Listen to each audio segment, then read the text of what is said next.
akhir, di terakhir nanti ada evaluasi kurikulum, jadi dia itu punya range yang lebar, maka saya akan batasi bahwa sebetulnya yang akan kita lakukan adalah pemantauan proses pembelajaran.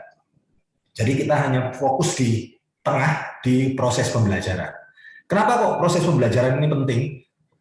Kemarin kita belajar dari persiapan akreditasinya PSPKA, lalu kemudian mencoba mempelajari berbagai instrumen yang baru yang mengarah pada outcome, maka sepertinya kita memang perlu menyiapkan ya gitu ya, supaya kita nggak keteteran. Kalau kita nanti mau akreditasi, kita jadi lebih mudah, apakah itu akreditasi institusi maupun reakreditasi beberapa program studi yang lain. Kalau ingin naik kelas atau regulasi menentukan untuk reakreditasi, maka kita akan lebih mudah untuk mengambil data yang terkait dengan akreditasi. Nah, untuk itu data itu yang seharusnya adanya di tingkat prodi, ya kita coba untuk bisa dibiasakan berada di tingkat prodi dan bisa dengan mudah diambil oleh prodi. Salah satu diantaranya yang jadi fokus itu adalah proses pembelajaran yang cukup banyak menyita bagian data ya. Jadi artinya banyak sekali indikator yang ditetapkan yang masuk ke dalam proses pembelajaran, dan oleh karena itu kita butuh monitoring yang komprehensif yang tetap sesuai dengan standar kita, tetapi dapat memberikan memberikan output atau memberikan keluaran yang dapat dimanfaatkan oleh Kaprodi untuk mengembangkan atau menjawab berbagai hal terkait dengan akreditasi. Kalau saya sebut mungkin supaya kita nggak terjebak sama kata akreditasi, tapi untuk membangun reputasi program studinya gitu. Kalau akreditasi itu adalah batasan dari reputasi dari program studi. Nah, latar belakangnya yang pertama karena kita juga udah punya standar, yang standar itu harus kita pakai, harus mulai kita biasakan kita gunakan dengan baik. Lalu yang kedua, mempersiapkan data komprehensif terutama di bidang pendidikan yang masuk di kriteria 1 yang tadi saya sebutkan soal akreditasi dan membangun reputasi pendidikan kita. Lalu yang ketiga, kita akan bisa manfaatkan untuk mengukur kinerja. Kenapa? Karena tentunya kita kan nggak bisa nanti kalau misalnya mau bilang perubahan kurikulum atau kita bilang kurikulum kita udah bagus atau buruk gitu ya. Kita posisinya kurikulum kita ini bagus atau jelek, itu kan nggak bisa tanpa data yang komprehensif. Maka kita perlu kumpulan data komprehensif yang bisa menggambarkan kinerja dari kurikulum kita. Dan yang berikutnya juga untuk membentuk integrasi dan kolaborasi dari pemangku kepentingan yang harusnya bersama-sama menjamin kualitas dari pembelajaran kita, kualitas proses pembelajaran, yaitu Kaprodi, Wakil Direktur, ada SPMI dan administrasi akademik, termasuk di dalamnya tentu dosen-dosen. Nah, untuk itu monitoring pembelajaran yang sudah ditetapkan ini, kalau kita keluarkan semua monitoring pembelajaran, apa saja sih sebetulnya dari proses pembelajaran yang dimonitor, itu ternyata banyak sekali gitu. Yang pertama itu bisa ngomong efisiensi pembelajarannya. Seberapa efisien proses pembelajaran itu dilakukan. Artinya bagaimana sumber daya yang dikeluarkan dan bagaimana sumber daya itu bisa memberikan dampak atau impact keluaran pendidikan yang baik, keluaran proses pembelajaran yang baik. Efektivitas, seberapa capaian pembelajaran itu tercapai dengan baik. Konsistensi, itu pelaksanaan pembelajarannya, konsistensinya bagaimana. Kesesuaian curahan waktu standar. Ingat Bapak Ibu sekalian, kita punya model pendidikan D4 yang udah kita klaim bahwa kita punya 70% at least bicara tentang praktika dan kemudian 30% bicara tentang teori. Dan itu semua diukur pakai jam standar. Dan jam standar itu selama ini kan kita lepas-lepas lihatnya. Nah, sekarang kita akan coba lihat bahwa ada hal yang sinkron dari curahan waktu standar itu dari apa yang kita laporkan bahwa kita sudah melakukan standar itu atau kita sudah melakukan praktek dengan cukup, kita melakukan teori dengan cukup, dengan pemantauan kita. Jadi kita bisa lihat kualitas kita memang sudah dibangun dari proses mengalokasikan curahan waktu yang sepadan, yang sesuai dengan rencana kerja kita, rencana dari kurikulum kita. Lalu kita ingin tentunya melihat kualitas materi kita. Apakah kualitas materi kita up to date, kurang up to date, kita bisa bandingkan, dan kita bisa bilang, oh kita perlu perbaikan atau oh kita sudah baik-baik saja gitu. Lalu kemudian standar isi tentunya RPS, keselarasan dengan RPS terutama, relevansi kekinian yang bisa kita lakukan dengan membenchmark nantinya hasil monitoring kita dengan mata kuliah lain yang diselenggarakan oleh lembaga lain di Indonesia, seberapa relevan dan seberapa kekinian materi-materi kita. Lalu kemudian integrasi penelitian dengan PKM ini sangat penting, Bapak Ibu sekalian. Ini sudah jadi pertanyaan umum kalau di dalam borang akreditasi, itu ditanyakan tentang apakah dosen mengintegrasikan hasil penelitiannya dengan PKM. Demikian juga ini dua sisi yang harus saling berhubungan. Di LPPM kita bicara tentang apakah penelitian ini dipakai, lalu di pembelajaran ditanya apakah ada penelitian yang dipakai. Jadi ini sangat terkait. Oleh karena itu kita penting sekali untuk tahu seberapa sih kita mengintegrasikan penelitian-penelitian kita, hasil-hasil PKM kita dengan pelaksanaan pembelajaran kita. Lalu penting juga keterlaksanaan SCL. Student Center Learning mungkin banyak, sorry to say, misalnya kalau kita mau bilang memang kita kadang-kadang kita sudah jalankan SCL, tapi yang kita perlu itu mengukur keterlaksanaannya. Memang berapa banyak sih komposisi project based learning yang saya lakukan di kelas saya gitu ya, untuk masing-masing kita sebagai dosen. Itu penting untuk kita tahu supaya kita tahu kita lebih banyak ke instruksional, tapi tidak banyak ke memberikan kebebasan yang lebih bersifat ke project, lebih bersifat ke problem dan lain sebagainya. Lalu pendayagunaan TIK. Bapak Ibu, kalau bicara tentang pendayagunaan TIK, kita kan bicara tentang, kita pernah dengar tentang pendidikan di era industri 4.0 yang bicara bahwa yang pertama, salah satu ciri penting yang harus dikuasai oleh lulusan kita itu adalah penguasaan big data. Yang kedua, Internet of Things.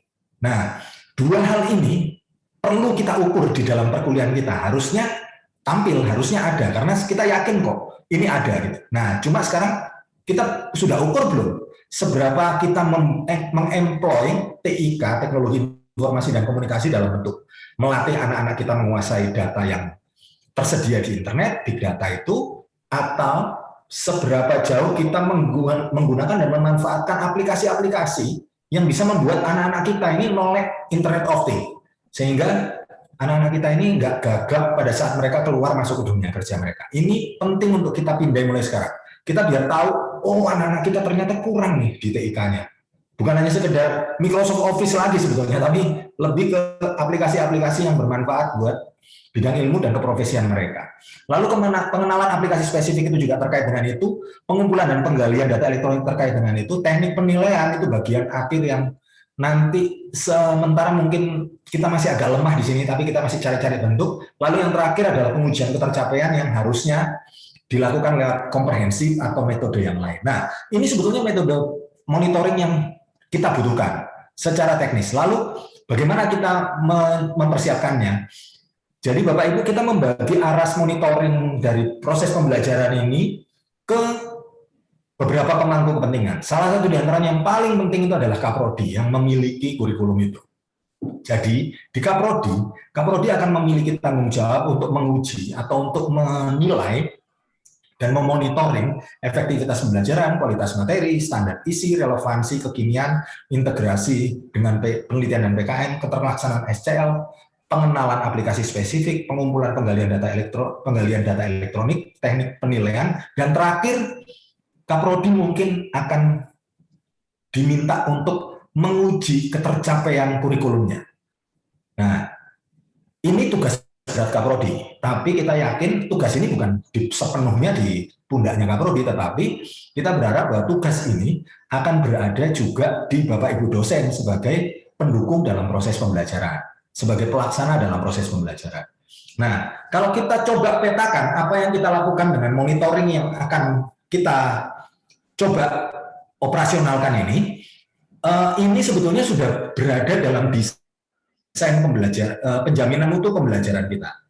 Jadi kalau kita gambarkan, walaupun ini taruhlah ini adalah kondisi paling sederhana, kita menggambarkan proses penjaminan mutu dari pembelajaran kita, bagaimana pembelajaran kita itu menganut sistem yang terus-menerus secara kontinu melakukan evaluasi dan perbaikan. Ini garis ini mulai dari ujung di atas ini terus kemudian melakukan evaluasi, di mana semua model monitoring dan evaluasinya yang sudah tersedia di sini. Maka yang kita cover dalam model ini, yang kita akan cover dalam semester ini ke depan, itu adalah yang pertama di bagian ini, yaitu monitoring pembelajaran yang terkait dengan evaluasi konsistensi perkuliahan dan lain sebagainya, evaluasi dosen oleh mahasiswa atau EDOM atau sekarang namanya EPOM, evaluasi diri dari pembelajaran. Lalu kemudian kita juga mengevaluasi efektivitas pembelajaran, kita nanti juga akan mengevaluasi praktikum oleh yang dilakukan mahasiswa dan kita laksanakan untuk mahasiswa. Kita juga akan melakukan evaluasi atas kinerja praktikum dan laboratorium kita. Dan terakhir, di dalam model ini juga kita akan mengevaluasi integrasi dan efisiensi kurikulum program studi, baik integrasi dengan penelitian, pengabdian masyarakat, dan terakhir dengan bagaimana efisiensinya kurikulum itu berjalan. Yang memang belum terukur itu adalah yang di luar ini, yang satu ini namanya pengukuran efektivitas, dan kita belum sedang mempersiapkan ukuran yang ini, yaitu monitoring untuk kegiatan PKL, tugas akhir, dan KKN. Ini yang ada di sisi sebelah sini. Jadi kita masih punya PR dari sekian banyak model monitoring, baru kita bisa bilang bahwa kita sudah melakukan monitoring, kita melakukan evaluasi, dan kita melakukan rekomendasi perbaikan yang akan membuat sistem pembelajaran kita makin lama makin baik terus, secara kontinu, secara berlanjut. Nah, untuk itu Bapak Ibu sekalian, saya mungkin kalau kebetulan untuk materi ini yang nanti akan mengendalikan sistem monitoring ini sepenuhnya sementara ini di Prodi, ya. Jadi bukan sementara, akan dilakukan oleh Prodi. Tetapi untuk bisa melakukan itu, Bapak-Bapak Ibu Kaprodi itu akan melakukan monitoring ke setiap mata kuliah. Nanti tentang mata kuliah, apakah itu atau berapa banyak mata kuliah yang akan dipantau oleh Kaprodi, itu sepenuhnya adalah haknya Kaprodi untuk menentukan. Jadi itu sudah kita bahas terpisah dengan Bapak Ibu Kaprodi. Jadi untuk itu kita perlu mempersiapkan bahwa sistem pembelajaran kita secara praktikal itu dapat dengan mudah dimonitoring. Karena kasihan Bapak Ibu Kaprodi kalau dia ingin melakukan pengawasan yang segini banyak gitu ya, segini banyak, tapi dia harus berhadapan sama sistem recording pembelajaran atau pencatatan pembelajaran yang nggak mudah buat mereka, dan tentunya itu akan makan waktu yang lama dan kasihan Kaprodinya. Nanti akhirnya yang saya takut, yang kita takutkan sama-sama itu adalah satu, akurasinya kurang baik, dua, malah nggak jadi gitu ya, malah nggak jadi terpantau, malah nggak kita dapatkan apa yang kita inginkan, yang kita harapkan dari melakukan monitoring ini. Maka Bapak Ibu sekalian, untuk mempermudah proses itu, kita akan mendorong penataan penggunaan GCR. Terutama karena sementara ya, saya katakan sementara, kita menawarkan GCR sebagai alat kalau kita sebut sebagai media untuk kita melaksanakan proses pembelajaran, baik itu daring maupun mungkin nanti itu akan diterapkan secara luring setelah kita lakukan evaluasi untuk tahun ajaran yang akan datang. Tentunya saya nggak akan berpolemik dulu di sana, tapi kita akan lihat bahwa GCR itu adalah pintu yang kita gunakan. Nah, untuk memudahkan itu, maka di dalam GCR beberapa aspek coba kita tata. Dan ini adalah dokumen tentang penataan GCR itu untuk Bapak Ibu dosen sekalian ikuti di semester ini dan semester selanjutnya. Jadi yang pertama adalah tentang bentuk pembelajaran. Nanti tentang bentuk pembelajaran tentu kalau kita sekarang posisinya masih full daring, maka kita hanya akan menggunakan dua bentuk kegiatan. Mungkin yang daring sinkron dan daring tidak sinkron. Nah, ini Kaprodi juga perlu bisa melihat langsung dan bisa mengukur langsung, memantau langsung. Maka kita sepakatin bahwa kalau seorang dosen melakukan pertemuan daring sinkron, link pertemuan daringnya, link Zoom-nya kah, link Google Meet-nya kah, itu tolong ditaruhnya di material, di komponen material dalam GCR. Atau diuraikan di deskripsi dari material. Jadi kan di material itu ada deskripsi, diuraikan di sana. Sedangkan kalau tidak sinkron, instruksi kegiatan dicantumkannya dalam material. Jadi ada instruksi, misalnya instruksinya gini, silakan tonton video ini gitu misalnya, atau silakan review jurnal ini. Maka di material ada penjelasan tentang penugasan itu, baik itu di dalam materialnya maupun diuraikan dalam deskripsi material. Nah, contohnya misalnya seperti ini. Jadi kalau kita bikin di material dan di sini si Kaprodi langsung tahu, oh di pertemuan ini Pak dosen atau Bu dosen melakukan kegiatan pertemuan daring sinkron. Jadi ada link Zoom-nya, boleh ditaruh di sini, boleh ditaruh di sini di deskripsinya, sehingga Kaprodinya langsung bisa mencatat, oh ini posisinya daring sinkron. Nah, sedangkan saat tidak daring sinkron, nah seperti ini, maka silahkan simak video, berarti ada video pembelajaran yang diberikan, ada materi pembelajaran yang diberikan, dan di sini tidak tercantum link untuk pertemuan sinkron. Nah, dengan demikian Kaprodi akan dengan mudah hanya melihat ini, Kaprodi sudah bisa langsung memberikan monitoring untuk pelaksanaan pembelajaran atau model pembelajaran yang dilakukan di dalam kelas itu.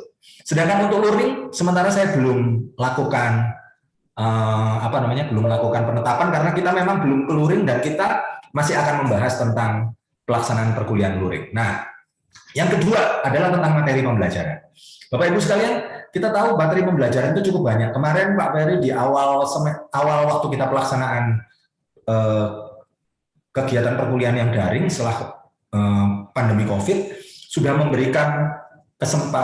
memberikan model bagaimana kita mengukur masing-masing saling ngitung atau saling memantau, saling memonitoring keberadaan materi pembelajaran. Nah, ini menyempurnakan hal yang dilakukan Pak Ferry. Jadi yang dilakukan lalu, kita sekarang coba siapkan modul yang lebih mudah, tetapi caranya dengan bagaimana? Yang memantau Kaprodi, tetapi yang menyiapkan Bapak Ibu dosen. Jadi kalau untuk materi pembelajaran, saya ambil contoh, di sini adalah materi presentasi, maka materi presentasi harap dimuat di material. Jadi materi presentasinya jangan ditaruh di assignment, nanti Kaprodinya bingung. Apakah Bapak Ibu dosen mencantumkan materi atau enggak, gitu ya. Lalu untuk material yang bentuknya presentasi, modul kuliah atau handout, tolong di halaman paling depannya diberi nama dosennya dan dikasih tahun revisi. Kenapa kita kasih tahun revisi? Biar Bapak Ibu Kaprodi tahu apakah ada terjadi proses update dari materi-materi yang Bapak Ibu sampaikan ke mahasiswa. Dan saya kira ini nggak terlalu sulit untuk kita untuk merubah tahun revisi karena PowerPoint-nya kan punya Bapak Ibu. Lalu kemudian di buku ajar pun demikian. Kalau di buku ajar diminta seluruh atau sebagian materi, misalnya nih buku ajarnya Bapak Ibu ada 10 bab, mau dipakai per bab tiap untuk topik, maka bisa naruhnya cover sama bab 1. Nanti di pertemuan kedua cover sama bab 2. Di pertemuan ketiga mungkin cover sama bab 3. Demikian seterusnya, boleh ditaruh begitu dan tapi tetap meletakkannya itu di material. Lalu kemudian untuk materi pembelajaran yang bentuknya video diharapkan linknya bisa dibuat di material. Kalau videonya dimuatnya di YouTube. Dan tolong di dalam video materi kuliah yang Bapak Ibu bikin, dicantumkan nama dosen dan tahun pembuatan. Sebetulnya bisa aja sih Kaprodinya ngeklik videonya, terus kemudian lihat di YouTube-nya misalnya. Nanti kan kelihatan di situ tahun berapa video itu dibuat, gitu kan? Atau tahun berapa video itu mulai di-upload. Nah, seperti itu bisa, tetapi alangkah baiknya kalau Kaprodinya nggak usah klik-klik nonton video, nunggu muter-muter, kasihan YouTube-nya, kasihan juga pulsanya si Kaprodi, ya kita bantulah dengan membuat atau mencantumkan tahun di thumbnail-nya gitu ya. Memang sangat baik supaya kita bisa melihat upgrade-nya. Jadi, tapi apakah ini artinya Bapak Ibu harus mengupdate materi tiap tahun? Enggak. Karena kenapa? Kan update materi tergantung Bapak Ibu dan polisi Bapak Ibu tentang perkuliahan. Tergantung sudut pandang Bapak Ibu apakah materi perkuliahan itu akan mencapai capaian pembelajaran yang kita harapkan atau tidak. Karena itu sepenuhnya hak dosen dalam menetapkan materi apa yang akan digunakan, materi apa yang akan diupdate. Tapi dengan begini kita bisa memantau berapa banyak materi itu yang berubah, berapa banyak yang nggak berubah. Dan kalau nanti suatu saat terjadi perubahan atau terjadi peninjauan kurikulum, kita bisa memberikan banyak catatan yang konstruktif untuk perubahan susunan mata kuliah, capaian pembelajaran, dan lain sebagainya. Nah, kemudian video referensi. Nah, kalau video referensi ini, misalnya kalau Bapak Ibu mengacu pada video orang lain, tolong linknya juga dibuat di material. Jadi, materi pembelajaran pada prinsipnya itu dimuatnya di material. Demikian juga nanti tentang buku ajar dan buku referensi. Bagian buku referensi. Jadi, bisa aja bagiannya ditaruh di sana. Lalu kemudian, boleh juga, kalau artikel, kita juga minta artikel ditaruh di dalam material, dan khusus untuk artikel kita berharap bahwa kutipannya itu ditaruh di deskripsi material. Kalau itu adalah milik Bapak Ibu dosen pengampu. Saya ambil contoh seperti ini. Jadi kalau masuk ke material, ini misalnya materinya, topiknya ini, kita ngasih dia artikel yang untuk dibaca itu ini, maka tolong kutipannya taruh di sini supaya mahasiswa tahu cara mengutip dengan baik. Kalau dia ternyata misalnya menggunakan itu untuk tugas, atau dia melakukan itu untuk tugas akhirnya, dan lain sebagainya. Jadi mahasiswa nggak salah cara ngutip. Soalnya kasihan Bapak Ibu sekalian, kita berharap citasi bagus ya Bapak Ibu, tapi mahasiswanya salah naruh koma gitu. Udah nggak kebaca lagi, jadi kita yang rugi besar. Padahal citasi adalah salah satu tolok ukur yang banyak banyak digunakan di dalam sistem akreditasi kita yang baru. Nah, demikian juga modul praktikum. Nah, khusus untuk modul praktikum, ini agak detail sedikit. Modul praktikum kita berharap bahwa topik praktikum itu dapat Bapak Ibu jadikan topik tersendiri. Jadi misalnya di antara beragam topik di GCR, Bapak Ibu tetapkan topik sendiri untuk tulisannya praktik apa gitu, boleh. Atau Bapak Ibu masukkan terintegrasi dalam topik-topik yang sudah Bapak tetapkan selama 16 minggu. Jadi ada dua kemungkinan caranya, bisa pakai topik sendiri atau jadi bagian topik bahasa.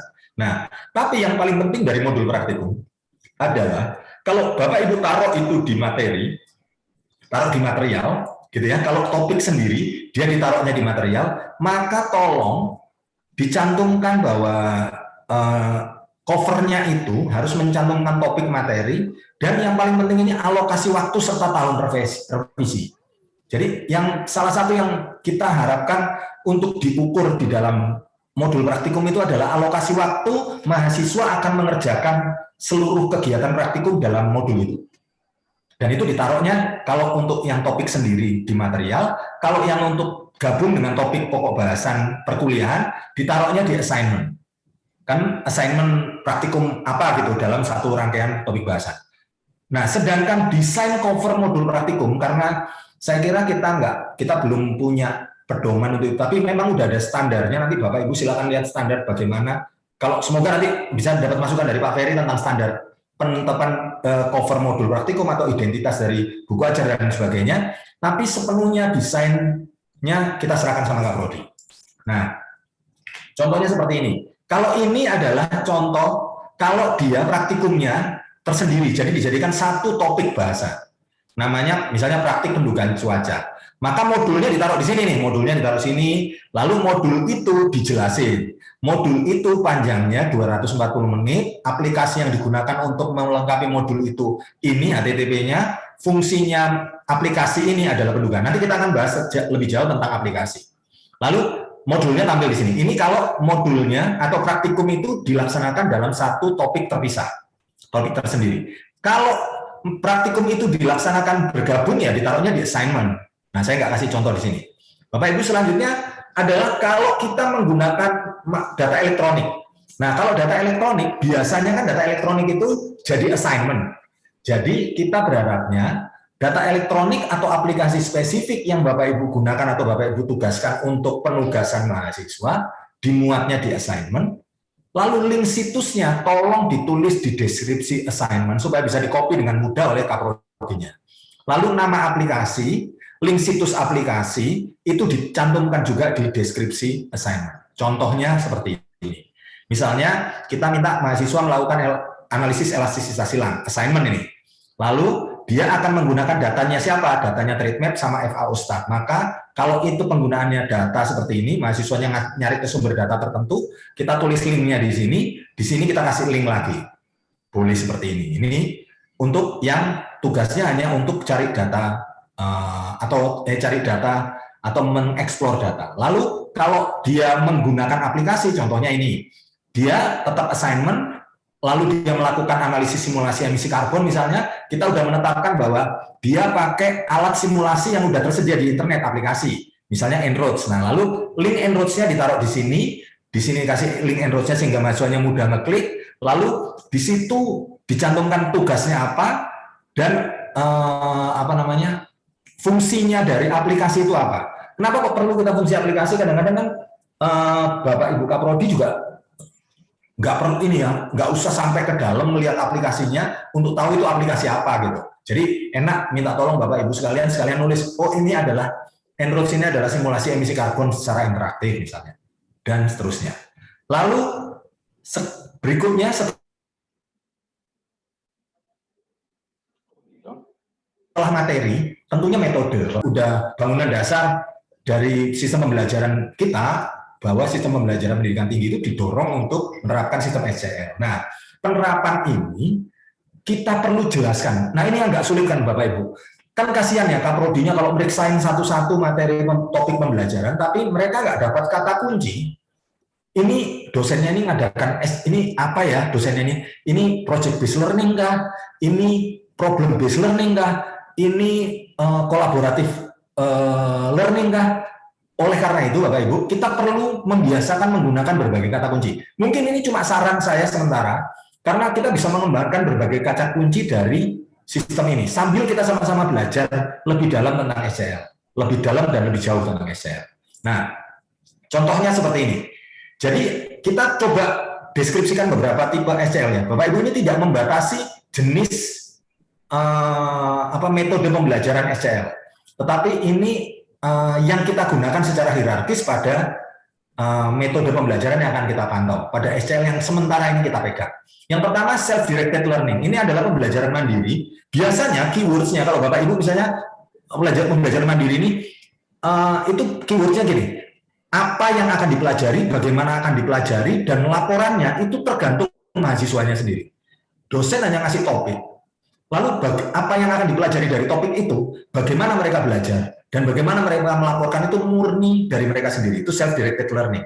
Ini fully mandiri. Mungkin KKN kita boleh kita golongkan ke sana. Oleh karena itu beberapa kan kita serahkan mereka boleh pakai metode apapun untuk merumuskan masalah. Mereka boleh pakai pertimbangan apapun dan referensi apapun. Bagaimana mereka melakukan program itu, kita serahkan sepenuhnya sama mereka. Dan terakhir, laporan hasilnya saja mungkin, yang kita udah bikinkan formatnya, tetapi isi laporannya itu terserah mereka. Nah, itu mungkin contoh self-directed learning atau pembelajaran mandiri. Lalu kalau PBL, biasanya itu kata kuncinya adalah buatlah, susun, rumuskan, lakukan, hasilkan sesuatu produk, apakah perencanaan, apakah desain. Jadi ada produk atau rencana atau desain atau sesuatu yang dihasilkan dari project based learning. Nah, berbeda dengan problem based learning biasanya dosennya kasih problem, kasih masalah, kasih referensi untuk dibahas. Dan itu biasanya kata kuncinya bahas, diskusikan, simpulkan kasus. Jadi Bapak Ibu belajar dari ini, maka kalau saya ngasih project based learning, misalnya saya minta susunlah sebuah rencana pemasaran, maka si Kaprodi udah tahu, oh ini metode yang digunakan Aldon adalah project based learning.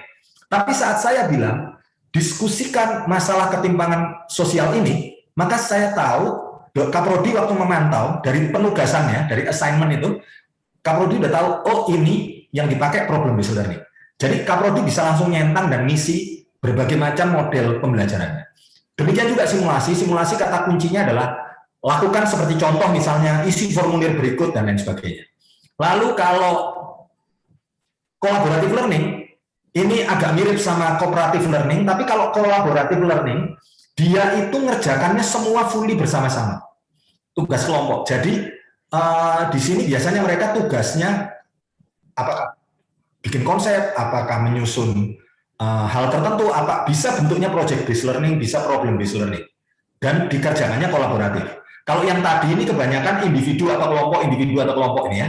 Ini bisa individu atau kelompok. Sedangkan ini khusus untuk pembelajaran kelompok, itu ada project kolaboratif yang berbeda dengan kooperatif. Kalau kooperatif, pembagian tugasnya itu ada dalam kelompok. Jadi misalnya nih, kalau ada pembagian tugas di dalam kelompok itu, dosennya minta Kerjakan 3 tugas berikut. Bagilah tugas ini kepada masing-masing anggota Anda. Maka kita bisa ngomong bahwa itu adalah cooperative learning. Sedangkan collaborative learning, kalau kita hanya langsung ngasih satu clue, mereka harus menyelesaikan sebuah kegiatan, atau sebuah project, atau menyelesaikan sebuah problem. Itu kita sebut dengan collaborative learning. Nah, yang berikutnya small group discussion, ini biasanya programnya, kata kuncinya itu diskusikan, pelajari kembali, presentasikan hasil diskusi Anda, itu small group discussion. Lalu kalau discovery learning, carilah kayak gitu ya. Carilah data GNP, negara-negara berikut. Uraikan, nah itu discovery learning. Lalu differentiated instruction, itu kalau kita menggunakan pendekatan instruksional, instruksi. Misalnya, lakukan analisis sesuai dengan tahapan berikut. Kita kasih langkah 1, gini kan. Langkah 2, gini kan. Misalnya bikin pupuk organik, dibikin 6 langkah. Maka itu namanya differentiated instruction. Karena tujuannya sebetulnya mau menilai apakah anak itu melakukan instruksi dengan tepat atau enggak. Kalau ada hasil yang menyimpang, itu berarti karena ada instruksi yang tidak diikuti. Biasanya itu bicara tentang bicara tentang kegiatan yang punya instruksi yang digolongkan dalam SCL sebagai differentiated instruction. Nah, ini hanya contoh dari 5 tambah 4, 9 model pembelajaran SCL. Bapak Ibu sekalian, tadi pagi saya dikasih Pak Ferry, nanti saya akan kasih ke Bapak Ibu di dalam grup dosen, buku yang diterbitkan tahun 2016 oleh Direktorat Jenderal Belmawa, Direktorat Jenderal Pendidikan Tinggi, Diksi, Direktorat Diksi waktu itu, dan dari Direktorat Belmawa tentang teknologi pembelajaran untuk pendidikan vokasi. Nanti saya kira Bapak Ibu akan dapat lebih banyak penjelasan dan lebih banyak pendalaman tentang metode SCL yang kita pakai. Semoga ini akan lebih mempermudah Bapak Ibu Kaprodi dan Bapak Ibu dosen untuk menggunakan dan familiar dalam menilai atau memonitoring setiap pelaksanaan SCL. Nah, selanjutnya kalau sudah metode tentunya ya kita jangan lupa integrasi juga gimana cara naruhnya. Jadi kalau integrasi penelitian, kalau Bapak Ibu mau mencantumkan penelitian dan PKM dalam perkuliahan, itu ada banyak ragam cara mengintegrasikan. Ada yang diintegrasi dalam bentuk kasus. Jadi misalnya dikasih tugas praktikum atau kooperatif based learning, cooperative learning, lalu kemudian pakai problem based learning, dikasih kasusnya dari artikel kita, lalu dia disuruh ngasih review atau disuruh bukan review ya, mungkin dia disuruh nyari pembanding, disuruh nyari penyimpangannya dan lain sebagainya, dan itu biasanya disebut dengan penggunaan untuk kasus. Kalau Bapak Ibu menggunakan materi penelitian itu sebagai satu pokok bahasan, maka kita sebut itu implementasi atau integrasi topik bahasan. Kalau dia satu penelitian ternyata bisa dipakai beberapa topik bahasan dan dipakai secara serial gitu atau sekuensial untuk lebih dari satu topik bahasan, maka kita sebut dengan penerapan untuk beberapa topik bahasan. Kalau dia mata kuliah penelitiannya itu dijadikan mata kuliah, yaitu namanya implementasi atau integrasi mata kuliah. Tapi saya kasih merah karena ini sangat jarang ya, karena mata kuliah kita biasanya ya itu gitu ya. Jadi kebanyakan mungkin cuma di kasus ke Bapak Ibu, supaya Bapak Ibu Kaprodi gampang menilai ini, keberadaan ini, kita belum koordinasi, tapi nanti kita akan minta bahwa siakat kita yang dulu ada evaluasi diri PBM dosen, itu ditambahkan link penelitian dan PKM yang diintegrasikan dan termasuk jenis integrasinya. Jadi nanti dibikinkan kolom gitu ya. Kalau dulu kan kita hanya mencantumkan nilai, terus kemudian kita hanya mencantumkan evaluasi kita tentang pembelajaran. Nanti mungkin kita mencantumkan topik penelitian kita apa, detailnya link penelitian kita itu apa, linknya, misalnya link jurnalnya Bapak Ibu, lalu kemudian diintegrasikan di pertemuan apa, diintegrasikannya dalam bentuk kasus kah, dalam bentuk topik bahasan kah, atau beberapa topik bahasan. Itu nanti kita tulis di evaluasi diri pembelajaran kita masing-masing. Nah, jadi dosen akan cantumkan kutipan PPM itu, kutipan linknya itu, dilengkapi juga, bisa dilengkapi dengan dosen mencantumkan kutipan PPM-nya itu di PPT atau modulnya. Jadi kalau itu jadi topik bahasan kan berarti mestinya muncul ya di PowerPoint-nya Bapak Ibu. Ini loh teori ini diambil atau dikutip dari penelitian saya yang tahun sekian. Nah, lalu Itu tentang integrasi. Selanjutnya, oh sorry. Nah, kalau gitu ini hanya resume. Jadi Bapak Ibu dari materi pembelajaran handout itu diapakan, video diapakan, buku ajar diapakan, modul praktikum diapakan, apa yang perlu disiapkan di dalam materi-materi belajar kita sudah kita siapkan di sini. Silakan Bapak Ibu pelajari untuk diimplementasikan. Nah, khusus untuk MKDU nanti yang akan memonitoring itu ada 2 orang, yaitu kita di akademik, di kami di akademik, dan di Wadir 3 di Pak Bilson.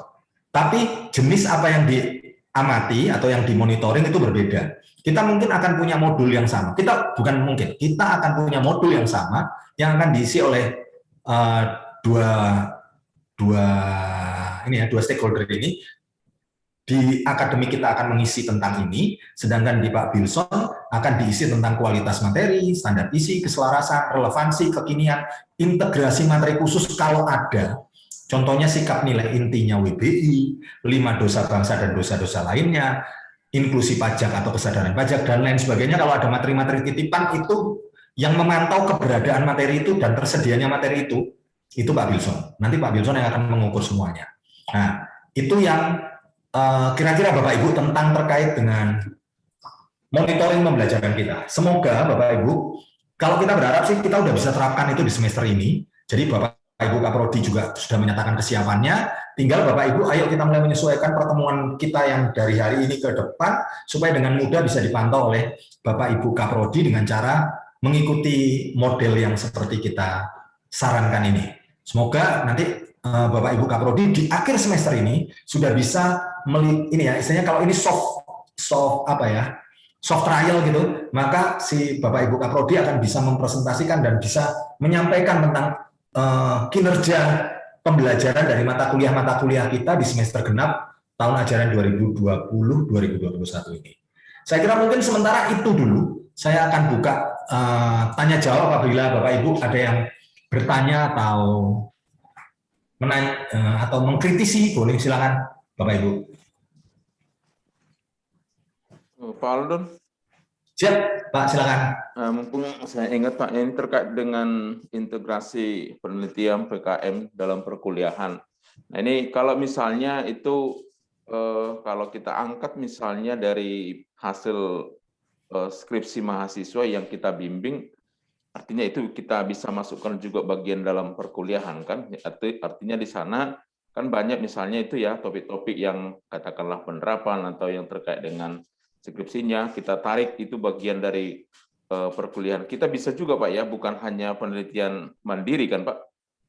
Tentu Bapak, tentu.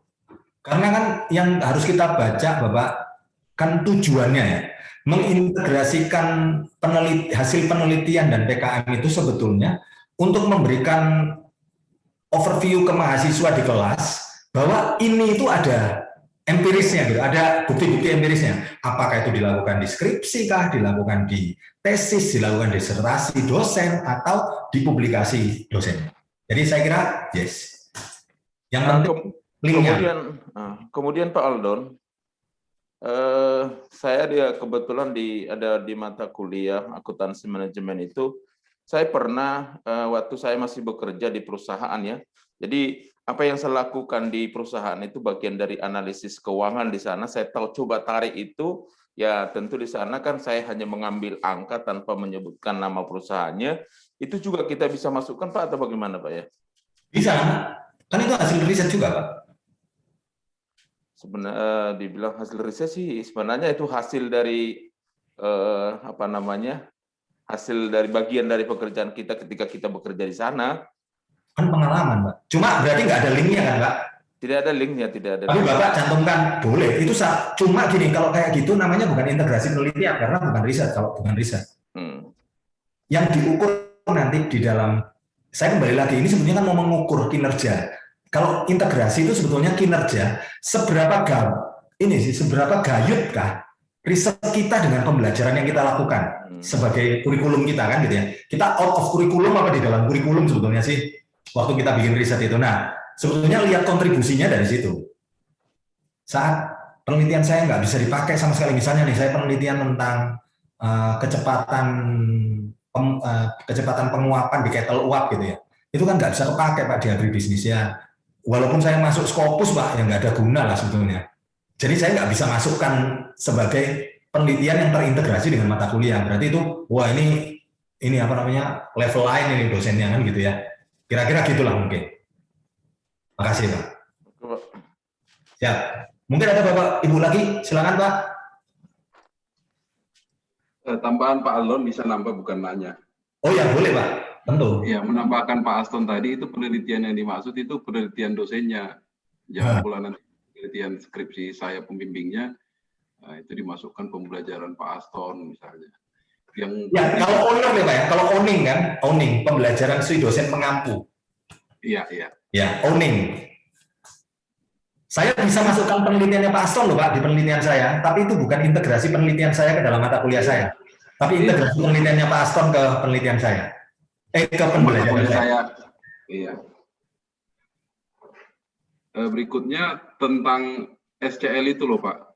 Kadang-kadang ada hal yang nggak diperhatikan bahwa ketika kita menerapkan SCL, sebenarnya bahan materi pembelajaran udah lebih dulu kita berikan ke mahasiswa.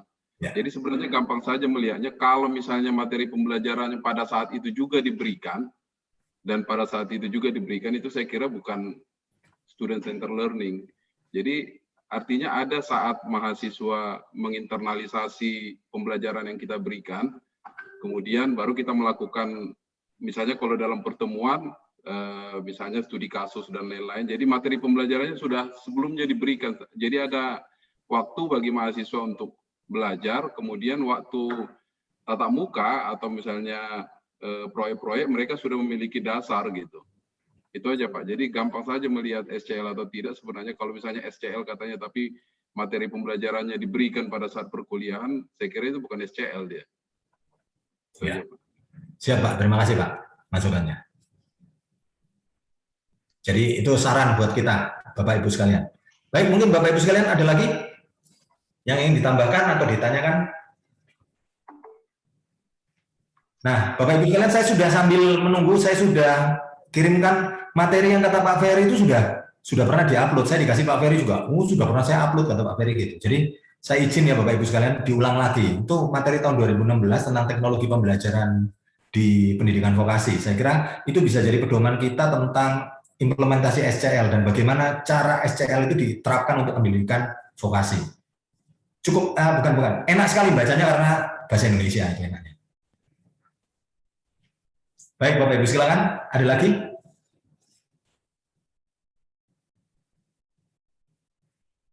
Baik, apabila tidak berarti kita sudah boleh lompat ke materi berikutnya. Apabila Bapak Ibu nanti ada pertanyaan kita bisa diskusikan dalam grup dosen. Saya untuk materi selanjutnya yang terkait dengan retensi, saya boleh sampaikan lebih dulu ke Ibu Direktur. Silakan Bu.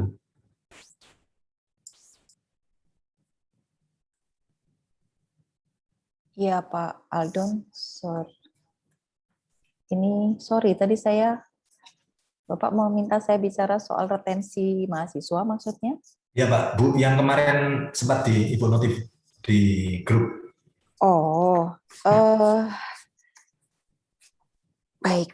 Jadi kemarin data sudah saya berikan Bapak Ibu ke Kaprodi di WA grupnya pengelola ya. Saya kira yang saya bagikan berapa mahasiswa yang tinggal saat ini di kita dibandingkan dengan pada saat penerimaan ya. Jadi di masing-masing tahun akademik itu sudah ada penerimaannya berapa, dan saat ini yang aktif berdasarkan data dari tahun kemarin, tahun akademik tahun akademik 2019-2020 ya. Jadi itu sudah ada, dan itu ternyata banyak ya bahwa mahasiswa yang tidak aktif, bahkan lebih dari 30% saya lihat yang tidak aktif saat ini, 30-40. Yang ini kita harus lakukan penghapusan nama-nama yang mahasiswa yang tidak aktif itu, baik dari sistem kita maupun yang ada di PDPT. Nah, jadi saya kemarin sudah minta ke para kaprodi untuk melist out nama-nama mahasiswa yang tidak aktif tersebut, dan ini ya, membuat prioritas mana sih yang harus kita hapus lebih dahulu.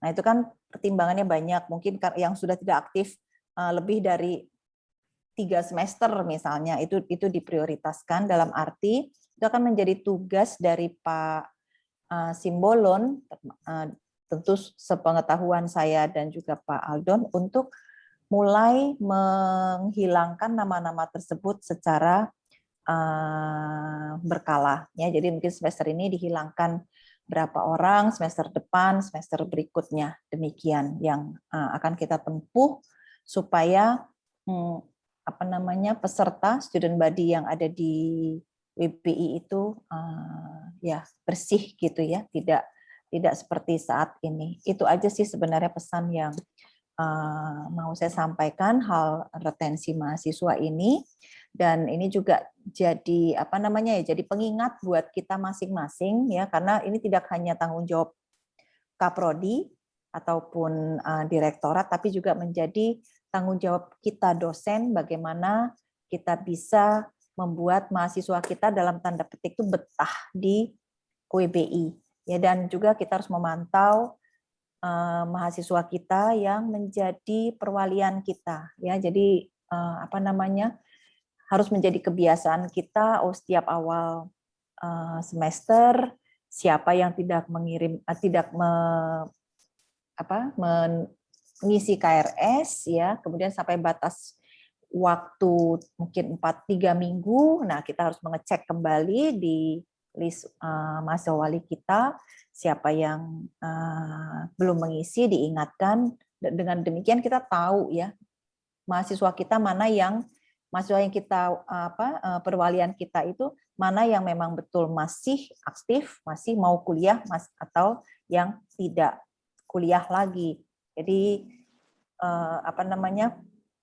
penghapusan nama-nama itu juga bisa dilakukan secara bertahap ya, tidak seperti sekarang numpuk yang nanti mungkin kita akan agak sedikit bingung juga nih ya, bagaimana menghapus itu secara perlahan supaya kinerja daripada prodi dan juga dari institusi itu tidak terlalu terpengaruh. Itu aja sih. Jadi saya harapkan data yang sudah diberikan oleh Kaprodi, yang akan diberikan Kaprodi itu bisa masuk dalam bulan ini ya. Jadi mungkin kalau misalnya masih ragu, nggak apa-apa Bapak Ibu, Kaprodi ditinggal dulu ya. Yang prioritas saja dulu, mungkin bulan atau semester ini kita membuang dulu 10 orang dulu. Nah, 10 orang yang prioritas itu dulu yang disampaikan datanya kepada Pak Simbolon. Itu aja Pak Aldon. Pesan yang untuk retensi mahasiswa, Pak. Jika ada pertanyaan, silakan Bapak Ibu. Bu, mohon maaf. Yep. Sebenarnya saya mudah-mudahan udah dilihat email saya, Pak Alun tadi sudah saya katakan juga bahwa saya ada email. Sebenarnya kita punya instrumen untuk mengetahui itu, evaluasi tahap 1, tahap 2, tahap 3. Dan saya harap sebenarnya meskipun selama ini kita tidak melakukan, kita bisa melakukannya akhir semester 2 ini. Jadi dosen-dosen juga sudah melakukannya. Maksud saya, kalaupun kita menghapuskan, sebaiknya melalui mekanisme, gitu ya, karena mekanisme yang ada di buku pedoman akademik itu dimulai dari dosen wali melakukan evaluasi tahap 1, tahap 2, tahap 3, kemudian rekomendasi dari masing-masing dosen wali tersebut itu dimasukkan ke program studi, kemudian program studilah yang akan mengusulkan apakah diberi surat peringatan atau diberikan langsung di DO. Kalau di DO, artinya mekanisme ini seharusnya juga sudah diketahui mahasiswa, pemberitahuan dari kita. Misalnya untuk DO dia harus ada surat peringatan dulu gitu ya, surat peringatan 1, surat peringatan 2, baru di DO, atau kalau sudah mencemarkan nama baik WBI itu baru bisa di DO itu sesuai etika mahasiswa. Jadi secara gradual menghapus tanpa mekanisme itu juga bisa berbahaya. Karena ya saya prinsipnya kan begini Pak Ferry, mekanisme itu pasti sudah diketahui oleh Kaprodi, ya kan? Yang saya minta data itu tentu dari Kaprodi, saya tidak minta dari dosen wali. Jadi bagaimana mekanisme itu dilakukan oleh dosen wali dan Kaprodi, yang penting adalah Kaprodi memberikan data itu kepada direktorat, dan kemudian nanti ya perlu surat apa ya kita buat sesuai dengan mekanisme yang ada, sesuai dengan prosedur yang ada, kita buatkan Pak. Tapi yang saya kira jelas instruksi saya bahwa mahasiswa yang sudah tidak aktif lagi itu perlu menjadi perhatian kita untuk kita pelan-pelan membuang nama-nama tersebut gitu ya. Mekanismenya bagaimana? Silakan Kaprodi melakukan sesuai dengan SOP yang ada, gitu aja Pak. Ya, maksud saya begini Bu, akhir semester 4 karena kan evaluasi kebetulan tadi batas waktunya bulan berapa? Saya minta sih akhir Mei ini untuk yang tahun 2017 itu kan sudah ada ya Pak ya. Ini sekarang udah 2021. Nah, itu kan sudah yang angkatan 2017 udah berapa semester sih mereka nggak aktif lagi. Nah, itu kan udah bisa disisir kan Pak. Datanya kemarin udah saya bagikan kan ke ini. Jadi mulai dari tahun 2017, 2018 mungkin angkatan itulah yang menjadi perhatian kita dulu kan begitu. Ya, 2019 ya nanti. Begitu sih maksud saya Pak Ferry. Kalau menurut saya evaluasi karena menurut pedoman akademik itu selalu pada akhir semester genap gitu ya. Setelah berakhir itu baru dilakukan evaluasi, kemudian dari situlah kita memberikan rekomendasi. Saya kira itu aja, itu saran saya loh Bu. Karena itu dia. Saya sih cuma khawatirnya begini Pak. Kalau yang angkatan 2017, 2018 ini mumpung kita kan ini mau libur kuliah nih juga yang saya mau tanyakan ke bagian akademik. Ini libur kalender akademik kita bagaimana itu juga belum diumumkan kapan mahasiswa libur dan ini ya itu belum diumumkan. Tapi kalau saya lihat ya Pak ya di tahun 2017 mahasiswa yang sudah tidak aktif lagi itu nama-namanya yang masih terdaftar ini sudah ada hampir 100 orang Pak. Itu yang tahun 2017 aja. Apakah ini tidak bisa kita mulai untuk melakukan penyeleksian gitu. Jadi itu yang saya kira kan kita kan nggak bisa potong semua. 2017 100, 2018 ini berapa nih? 39 tambah ya mungkin 100 juga Pak, lebih malah yang 2018 ya kan. Jadi ini udah 200-an, udah 200 orang kan gitu ya Pak Ferry. Itu aja sih. Jadi maksud saya ya saya nggak tahu nanti dengan Pak Aldon kita bicarakan ini yang semester ini berapa yang bisa kita keluarkan, semester depan berapa gitu Pak supaya ini teratasi gitu Pak Ferry. Jadi maksud saya sih ya mungkin kayak yang 2017 kalau bisa dilakukan di bulan Mei nanti untuk akhir semester genap ini ya ada lagi listnya gitu maksud saya Pak. Ya. Atau para dosen wali itu kita minta dulu mereka mengevaluasi setiap dosen kemudian diserahkan ke Pak Aston. Lewat tetap Kaprodi kan Pak? Iya. Ya tinggal Kaprodi lah yang memberi instruksi kepada dosen-dosen masing-masing prodi gitu. Iya. Iya. Saya kira kalau saya mungkin boleh izin menyampaikan, saya kira prosedurnya setuju Pak Ferry, kita nanti akan ikutin prosedur yang itu ya, yang sudah tadi Pak Ferry ceritakan ke saya panjang lebar. Dan yang kedua, Bapak Ibu sekalian, ini juga bertepatan juga sebetulnya maksudnya Pak Ferry. Ini kan akhir semester genap, berarti kan kita bisa lakukan evaluasi, kita mulai coba lakukan monitoring nih, belum evaluasi, monitoring tentang keberadaan mahasiswa kita, mahasiswa bimbingan terutama, yang nanti direkapitulasi di tingkat prodi.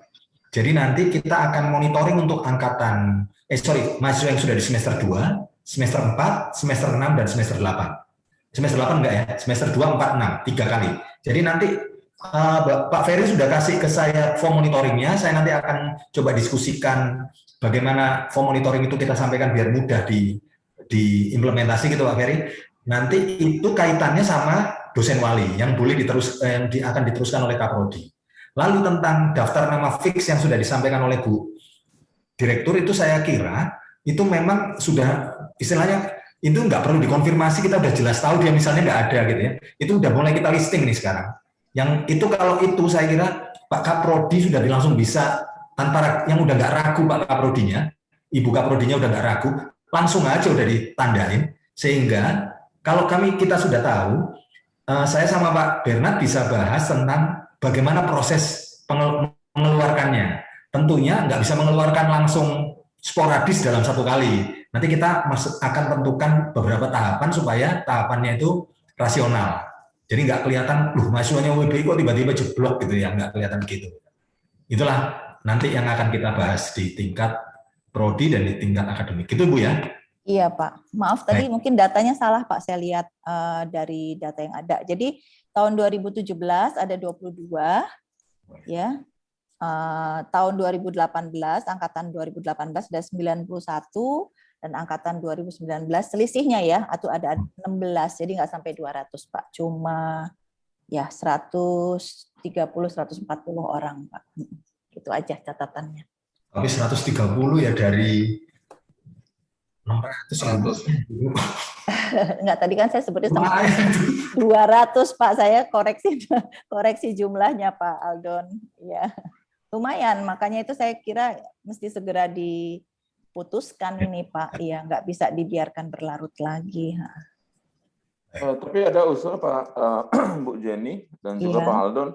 Jadi terkait dengan data ini Bu, jadi kalau kita di Kaprodi sejauh yang kita lihat dari data kemahasiswaan atau data mahasiswa kita di masing-masing prodi itu hanya setiap semester atau hanya per semester saja yang bisa kita lihat, artinya dari semester yang pertama atau dari sebelumnya itu tidak bisa kita lihat berapa yang berkurang atau berapa yang masih aktif begitu Bu. Jadi menurut saya bagaimana kalau misalnya prosedurnya tetap itu keluarnya dari akademik ya, dari akademik nanti mungkin akan dikasih ke kita nama-nama atau daftar mahasiswa yang tidak aktif, selanjutnya kita ikuti sesuai dengan sistem atau sistematika atau prosedur yang disampaikan Pak Ferry. Nah itu saya pikir karena kita tidak bisa nggak tahu persis ini siapa saja orangnya ini, dan ini mungkin tentu tetap pertama sekali itu dari akademik. Itu menurut saya Bu Jenny. Datanya udah saya kirim Pak melalui email ke semua Kaprodi sama Wadir sebenarnya. Jadi Pak Edward, Pak Simbolon kemarin sudah membuat sudah melis semua nama-namanya, ada tulisannya yang aktif dan tidak aktif. Dari situ mungkin Bapak bisa melihat kembali. Coba cek emailnya Bapak. Baik Bu. Ya, makasih. Izin nanya Bu Jenny, itu kalau diputuskan nggak aktif berarti kita keluarkan dari kita ya Bu ya? Kan makanya itu yang saya minta Kaprodi untuk minta ngecek lah ya Pak ya, udah berapa semester sih nggak aktifnya? Ini kan dari total 130-an 140 ini kan kita kan nggak bisa buang sekalian ya Pak Chandra. Jadi yang udah kita tahu nggak aktif 4 semester atau 5 semester, nah apakah ini mau kita pertahankan misalnya, atau kita mungkin dosen walinya ataupun Kaprodinya udah tahu pasti bahwa mahasiswa ini udah nggak di sini lagi misalnya, itu kan sudah bisa diidentifikasi maksud saya Pak Chandra. Itu yang mungkin kita buang secara perlahan gitu Pak. Gimana kalau misalnya kita buat aja indikator matematiknya Bu, artinya misalnya gini, jumlah SKS yang belum bisa dia selesaikan, yang belum diselesaikannya itu tidak mungkin lagi bisa diselesaikan di sisa waktu menjelang 7 tahun. Karena kalau nanti terbuka ruang subjektif agak berat Bu. Artinya kalau misalnya dia yang belum selesai 80 SKS gitu, padahal waktu studinya tinggal 2 tahun gitu ya, menjelang 7 berarti dia udah 5 gitu. Dia otomatis kita buang. Karena kalau dia udah kita keluarkan dari PDPT, datang pun nanti ke sini kan nggak bisa lagi kita aktifkan. Iya. Atau ya mungkin gini aja deh, kalau memang ini apa namanya, yang saya harapkan dari Kaprodi kan sebenarnya legalitas ya, bahwa memang inilah mahasiswa yang harus dicoret kan begitu Pak. Tapi bagaimana cara mendapatkan data itu ya saya serahkan kepada Kaprodi. Jadi Pak, kalau mau minta data dari Pak Simbolon, oh ini loh mahasiswa yang sudah 3 semester atau 4 semester tidak aktif, ya udah nanti kan tinggal di-shot oleh Pak Simbolon ya, dari masing-masing prodi. Ini yang sudah tidak aktif 4 semester berapa orang, 5 semester berapa orang, kan begitu. Dari situ kan sudah bisa kita tentukan sebenarnya. Kalau udah nggak aktif 3 semester, pasti udah agak sulit sih untuk mengejar ininya. 3-4 semester mengejar kelulusan kan begitu ya, untuk waktu 7 tahun. Ya sih Bu, cuma ya itu sih karena kasus-kasus begini kan sangat jamak ya di PTS. Tiba-tiba dia datang, saya bayar semua deh, yang penting ini gitu. Artinya kalau udah kita keluarkan ya nggak bisa lagi masuk. Kemarin kita hitung-hitung dengan Pak Aldon, yang paling bisa kita akomodir yang angkatan 2018 kayaknya ya Pak Aldon ya. Yang 2017 udah nggak ketolong lagi Pak Chandra. Itu yang maksud saya. Yang 2017 tuh udah ada 22 orang kan gitu ya. MPI 10, AP 7, agribisnis 5 orang. Nah, ini kan 22 ini dulu lah yang kita cek dulu kan begitu maksud saya, yang mana ini yang betul-betul bisa dicoret gitu. Atau ya udah kita fokus aja dulu ke yang angkatan 2017 aja dulu Bapak Ibu ya. Gitu. Jadi yang udah memang nggak mungkin lagi tertolong, Yep. jangan nanti sampai kita hapus dia datang kan kasihan juga. Enggak, makanya saya bilang gradual itu di situ Pak, supaya dicek dulu. Oke.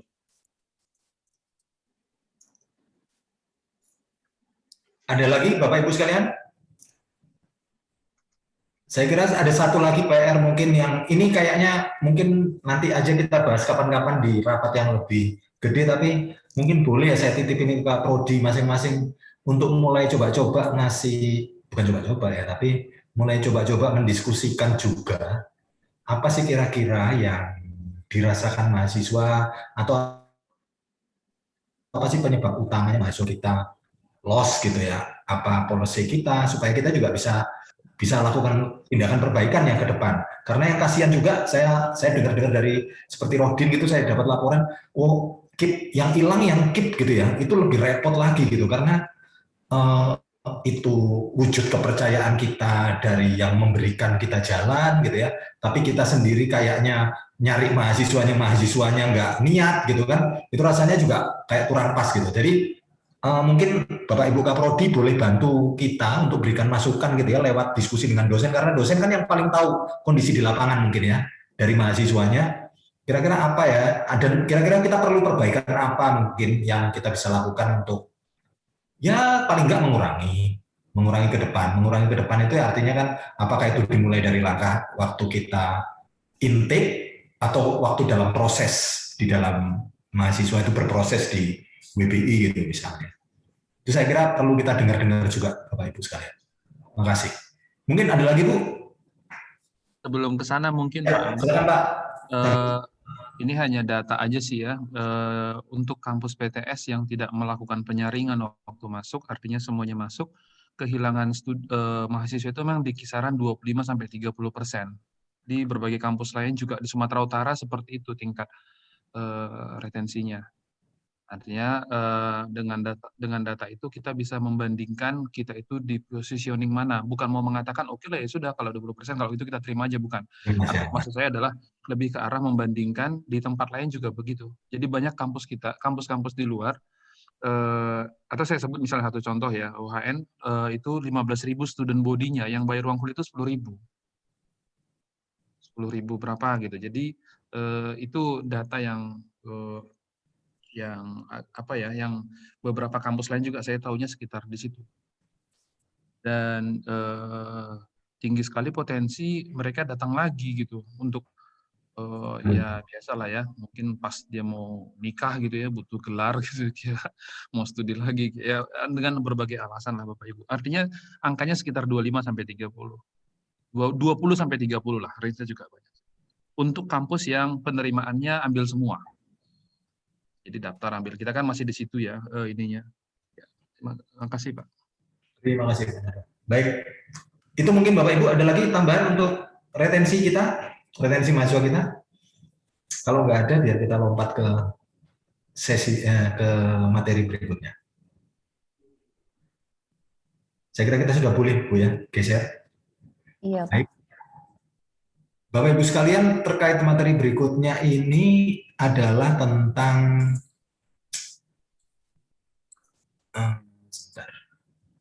rencana kita untuk kita diminta untuk menyelenggarakan atau melaksanakan kegiatan pelatihan untuk model pembelajaran guru-guru kewirausahaan di SMA dan SMK. Tapi sebelumnya saya mau titip Bapak Ibu sekalian, saya sudah masukkan materi referensinya ya, yang untuk SCL, itu termasuk ini buku panduan teknologi. Nanti saya dimarah Pak Ferry, karena saya nggak mencantumkan ini sebagai komitmen ya.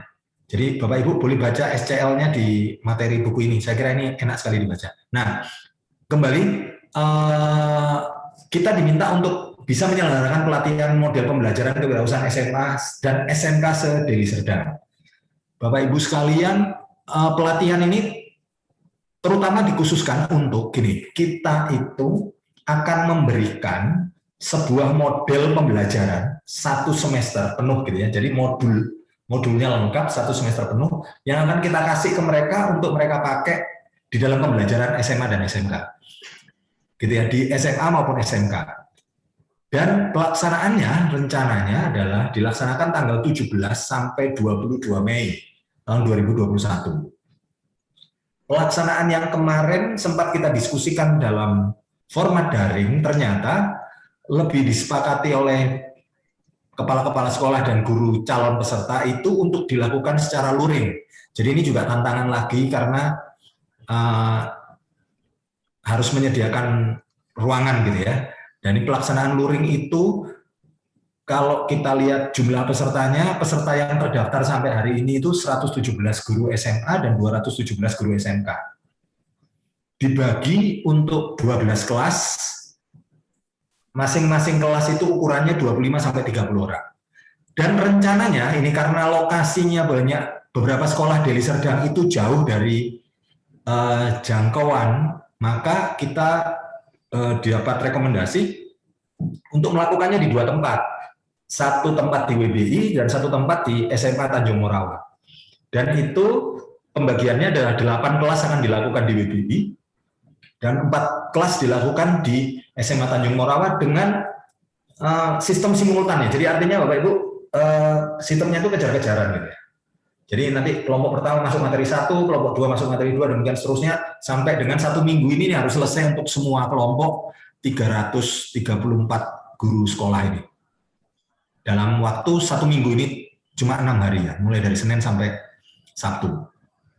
Nah, materi yang akan disajikan yang sudah kita diskusikan dengan timnya cabang dinas itu adalah sebagai berikut gitu ya. Yang hitam ini adalah materi yang utama yang ditaruh di hari pertama. Jadi kalau 1-1 ini 1-1, 1-2, 1-3, 1-4 itu dilakukannya di hari pertama. Itu yang warna hitam itu materi yang sudah disiapkan oleh teman-teman cabang dinas narasumbernya. Sedangkan materi yang kita akan ampu itu adalah materi mulai dari design thinking sampai dengan melakukan ekspedisi dan evaluasi. Nah, rangkaian materi ini sebetulnya mengantarkan si guru pada kondisi dan hakikat pendidikan kewirausahaan itu di 1415 sama 16, dan materi 21 sampai materi 26 ini adalah modul yang akan dipakai oleh guru itu di kelas saat pembelajaran. Nah, modulnya kan harus kita perkenalkan. Nah, memperkenalkan modul itu kita gunakan gunakan term materi 21, 22, 23, 24 sampai 26. Nah, konstruksinya kira-kira begini. Jadi kalau Bapak Ibu tentunya kita semua ngalamin gitu ya. Jadi pelatihan desain, kalau untuk materi design thinking itu kita merefer materinya yang diberikan Ciputra dan beberapa materi lain, referensi yang lain. Kita perkaya gitu ya. Kita ada materinya. Lalu kemudian yang kedua, untuk pelatihan coaching dan mentoring, prinsip coaching dan mentoring untuk guru kepada siswa, itu juga kita merefer materinya Ciputra. Dan saya kira itu materi yang paling menarik kemarin waktu kita pelatihan dengan Ciputra. Dan kita bangun dari materi itu gitu ya. Lalu yang ketiga, yang warna merah juga, itu membangun lingkungan kewirausahaan, itu materi pengembangan kita. Yang kita kembangkan, kita develop untuk dipakai ke sekolah. Dan itu materi membangun lingkungan kewirausahaan itu yang dijadikan nanti ada namanya satu materi namanya apel dikta. Tapi saya nggak akan banyak lalu ke apel dikta dan lain sebagainya, tapi kita fokus ke apa yang harus kita kerjakan ke sana. Nah, sedangkan materi yang untuk yang warna biru ini itu adalah materi pembelajaran yang kita akan perkenalkan ke Bapak Ibu guru. Kita memperkenalkan cara penggunaannya. Jadi itu terdiri dari untuk motivasi dan pengenalan diri ada 3 modul, masalah dan potensi ada 3 modul, merumuskan ide itu 2 modul, memilih solusi terbaik 3 modul, produksi dan pemasaran 5 modul, melakukan eksebisi dan evaluasi 2 modul. Totalnya 3, 6, 11, 16 tambah 2, 18 modul totalnya. Tapi dipakai untuk pembelajaran itu 17 modul. Karena melakukan eksebisi ini materi pengkayaan guru supaya gurunya bisa menyelenggarakan eksebisi sendiri di gimana caranya melakukan pameran di dalam sekolah untuk hasil karya siswanya. Nah, jadi totalnya itu 17 modul untuk 17 minggu pembelajaran kelas 1, 2, dan 3. Tapi nanti di dalam materinya sudah sangat clear. Nah, untuk mengisi ini, kita sebenarnya secara matematis kita udah langsung tahu ya Bapak Ibu sekalian, untuk mengisi ini kita ada sekitar 8 materi, 9 materi kalikan 12 kelas, berarti ya kita akan ada slot 9 kali 12. Berarti ya 9 kali 12, 100 sekian materi yang ini akan kita coba bagi, didistribusikan ke kita semua Bapak Ibu sekalian. Karena ini sebetulnya peluang kita yang pertama untuk bisa memperoleh kegiatan pengabdian masyarakat. Karena kan ini nanti ada jamnya setiap materi. Setiap materi ada jamnya, berarti kalau kita hitung-hitung sih Bapak Ibu, kalau Bapak Ibu pegang satu materi, Bapak Ibu akan bisa mengklaim 50 jam, termasuk persiapan materi. Mengklaim 50 jam itu berarti udah sama, Bapak Ibu tahulah di BKD nanti dilaporkannya berapa itu, berapa SKS ya. Nanti Bapak Ibu silakan.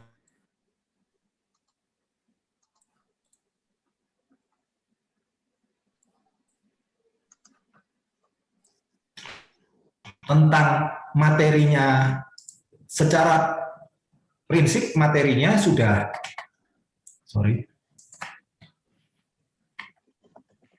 secara prinsip materinya sudah tersedia. Saya share screen gimana aja. Materinya sudah tersedia, kita sudah punya. Ini Bapak Ibu sekalian, mungkin cukup jelas ya. Jadi kita udah punya materi mulai dari modul 1.1 ini yang modul tadi, mulai dari modul 1.1 sampai modul terakhir mengadakan pameran ini sudah tersedia PowerPoint-nya lengkap. Jadi nanti PowerPoint-nya itu sudah ada, kalau di dalamnya ada video, sudah ada videonya kita siapin, kalau di dalamnya itu ada formulir, kita siapin formulirnya, dan lain sebagainya, sudah ada. Lalu kemudian selain itu kan kita harus kasihkan 3 materi yang warnanya merah tadi, 3 materi yang warnanya merah tadi, kita sudah susunkan materi adaptasi yang Bapak Ibu kita tinggal gunakan. Coba saya lihat. Nah, ini kita sudah punya materi yang sudah bisa kita gunakan ini seperti ini. Jadi sudah ada tentang coaching, ada di sini tentang coaching, mentoring, ada design thinking, ada lingkungan wirausaha. Jadi 14, 15, 16 ini udah bisa kita pakai. Jadi Bapak Ibu ke depan sebetulnya yang akan kita coba mempersiapkan diri itu adalah kita mengundang Bapak Ibu untuk menyesuaikan waktu untuk bisa mengisi materi-materi ini. Dan saya kira karena kita semuanya dapat pelatihan berarti kita semua bisa sebetulnya. Lalu yang kedua, karena toh materinya sudah tersedia dan kita cuma menjelaskan modul, kecuali yang untuk yang 3 ya, design thinking, coaching, mentoring, sama lingkungan wirausaha, ini adalah materi yang bisa dikembangkan lagi. Maka saya juga persilahkan Bapak Ibu yang ingin ikut mengembangkan materi ini, lalu kemudian kalau materi yang 17 modul itu berarti kita tinggal menjelaskan cara penggunaannya. Cara penggunaannya di dalam kelas nantinya dalam proses pembelajaran para guru ini di depan murid-muridnya. Nah, seperti itu kira-kira kalau mau nengok, kita ingin tengok materinya sedikit gitu misalnya. Nah, ini contohnya materi 21 gitu kayak seperti ini gitu ya. Sudah ada ini masalah dan peluang gitu. Sudah ada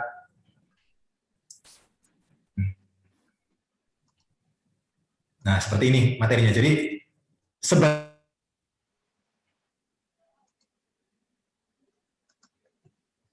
dan ada materi yang kita kembangkan sendiri instrumennya, ada yang materi yang kita gunakan instrumen-instrumen yang sudah lazim dalam pendidikan kewirausahaan. Ini mind map, sampai ini peluang di sekitar kita, dia udah bicara tentang nyari masalah, lalu kemudian masalah di sekitarmu, dia lakukan brainstorming, nanti ada tahapan-tahapannya, dan semuanya secara prinsip mudah sekali dipelajari saya kira. Saya percaya Bapak Ibu sekalian bisa menguasai dengan cepat gitu ya. Nah, sekarang tinggal dalam diskusi kita berikutnya ini, minggu depan ini, kita akan calling for presenter. Nah, untuk bisa ikut meramaikan acara ini. Dan saya berharap sih semuanya ikut gitu ya. Cuma kan ada hari mengajar tuh Bapak Ibu 17 sampai tanggal segitu tuh kayaknya kita ada hari mengajar. Tapi saya berharapnya ya itu nanti kita menyesuaikan waktunya dengan waktu mengajarnya Bapak Ibu sehingga Bapak Ibu punya kesempatan untuk mengisi masing-masing materi. Itulah kira-kira, mungkin bila ada pertanyaan, monggo silakan. Atau ada tambahan dari Bu Jenny, silakan Bu. Enggak sih Pak, enggak ada tambahan.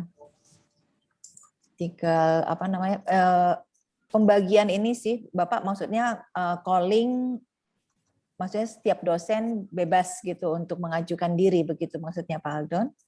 Iya, cocok Bu. Mungkin kalau bayangan saya sih, setiap dosen boleh mengajukan lebih dari satu topik yang mau dia pegang ya. Nanti kan kita bisa langsung bikin matriksnya, sehingga kita tahu kalau ada dosen yang bisa masuk ke materi itu, jadi jangan hanya satu dosen menguasai satu materi, rugi banget gitu. Mending misalnya punya 3 materi, nanti dia bisa fleksibel ngikutin kelas-kelas tertentu, nanti kita bisa matriksnya bisa lebih luas juga, terutama karena tight-nya jadwal Bu ya. Saya berharapnya begitu.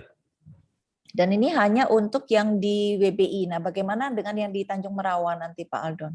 Termasuk Bu, yang di Tanjung Merawan. Termasuk, waduh, ya. Berarti, oke. Bagi badan memang ke sana. Jadi itu makanya harus ada lebih banyak orang supaya kita bisa layanin yang terjadi di sana dan kita bisa juga layani yang terjadi di WBI. Oke. Dan saya mungkin boleh tambahkan nanti untuk ke sana, ke materi itu, untuk ke tanggal 17, nanti kalau kita udah ketemu Bapak Ibu sekalian, kita udah bisa susun jadwal, maka kita akan lakukan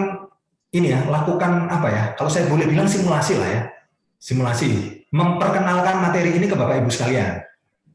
Jadi Bapak Ibu nanti sudah langsung tahu materi itu secara utuh, mulai dari materi 14 sampai materi 26, itu semuanya utuh Bapak Ibu bisa dapat. Nanti setelah itu tergantung pegangannya Bapak Ibu pegang yang mana. Jadi kita udah langsung tahu nanti posisi masing-masing, karena materi ini kan sinkronis ya. Satu materi dengan materi lain itu ada sinkronisasi. Itu sih. Makasih Bu. Ada lagi mungkin dari masukan, boleh silakan Bapak Ibu sekalian.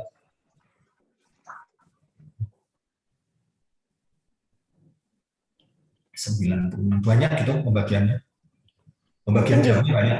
Mungkin diberi batas waktu Pak Aldon untuk pendaftaran ya, dalam tanda petik pendaftaran untuk menjadi fasilitator, dan kemudian harus dibagi kan Pak jadwalnya ini, sehingga nanti para fasilitator yang bersedia bisa menempatkan dirinya mau di jam berapa dan di kelas yang mana gitu ya Pak. Baik, nanti mungkin paling gampang kita sediain Google Form yang nanti Bapak Ibu silakan isi, nanti udah tinggal isi centang. Nanti Google Form itu kalau kita taruh di Excel itu udah langsung jadi matriksnya udah langsung bisa kita taruh ke matriks yang udah disiapin oleh teman-teman di cabang dinas. Itulah kira-kira itu Bapak Ibu sekalian.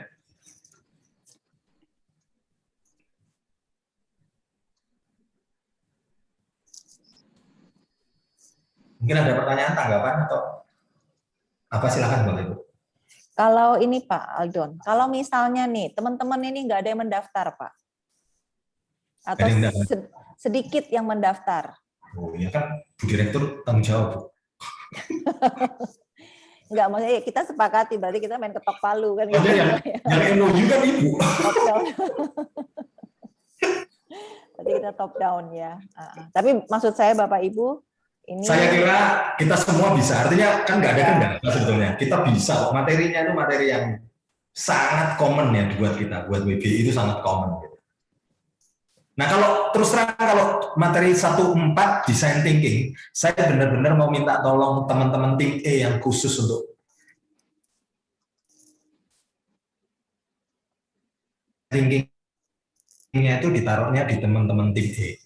Karena itu kan dasaran materi ya, sehingga guru itu udah punya framework tentang design thinking. Yang kedua, coaching mentoring, itu saya juga butuh. Kemarin yang sudah mendaftar sih tentang coaching dan mentoring itu baru Bu Nukel. Kalau ada Bapak Ibu sekalian yang senang dan terpikat untuk ngajar materi coaching dan mentoring, monggo. Kalau saya sih, kalau boleh saya mengajukan, sebenarnya saya mau titip Bu Jenny untuk bisa melakukan coaching dan mentoring.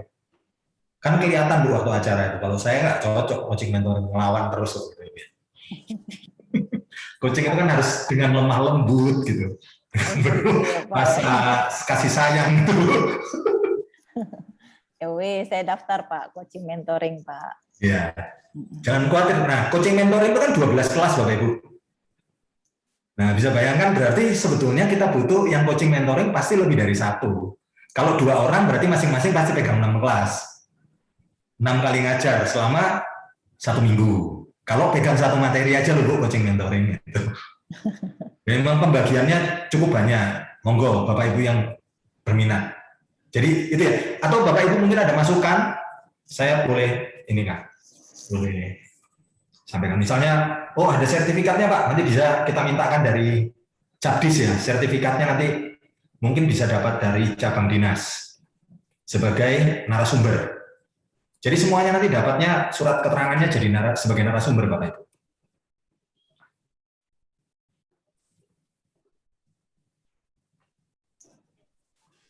Baik, saya kira ya silakan. Terima kasih ya. Ini kesempatan baik ya. Saya melihat kesempatan baik untuk melakukan Abdimas ya bagi teman-teman yang mungkin masih belum maupun mengisi kinerja BKD tambahan aja ya di Abdimas. Ini kesempatan yang sangat baik ya. Materi dipersiapkan, audiensnya dipersiapkan, tools untuk medianya dipersiapkan. Lalu surat-suratnya juga nantinya dari dinas juga. Wow, ini dipersiapkan betul oleh institusi mulai Pak Aldon dan Bu Jenny ya. Kami bersyukurlah. Saya siap mendukung ya. Cuman boleh tahu tanggalnya, harinya kapan ya Pak Aldon dan jamnya? Terima kasih. Tadi Pak, tanggal 17 sampai tanggal 22. Jamnya mulai dari jam 8 pagi sampai jam 17. Karena tipe pelatihannya itu per dosen, guru akan dapat tipe pelatihan 32 jam. Oh, mantap betul Pak. Ya Pak, amin. Berarti Pak Hendra sudah siap ya? Tadi udah jelas Bu, Pak Hendra sudah cukup senang dengan sertifikat, jadi nanti khusus untuk Pak Hendra memang nggak perlu kita sediain transport Bu.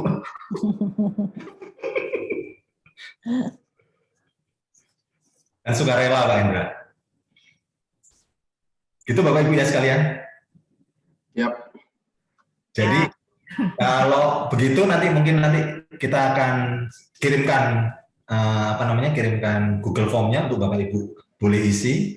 Semoga pelatihan kita ini bisa jadi membuka jalan ya. Kalau sudah terbuka jalannya ya nanti semoga dapat kabupaten sebelah, dapat kabupaten sebelahnya lagi, dapat kabupaten sebelahnya lagi gitu ya. Ya nanti Bapak Ibu nggak usah pengabdian masyarakat yang lain-lain, itu aja udah cukup gitu. Kita rame-rame keroyokan untuk selesaikan. Mungkin itu dari saya. Kalau tidak ada lagi tambahan, saya ucapkan terima kasih kehadirannya Bapak Ibu sekalian. Kita bisa akhiri pertemuan kita.